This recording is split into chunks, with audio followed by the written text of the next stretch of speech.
I'm Mike McIntyre, and here's a clip from today's Sound of Ideas. Healthcare is the largest private sector of employment in Northeast Ohio. Projections show it will continue to be so, and we're talking about employment.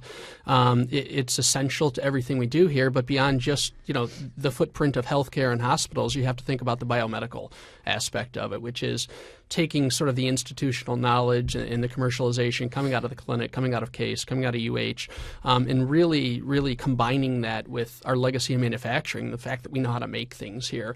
So it's beyond just healthcare. It's that biomedical, which is also really fueling our growth for the future. For more great Sound of Ideas conversation, go to ideastream.org/SOI.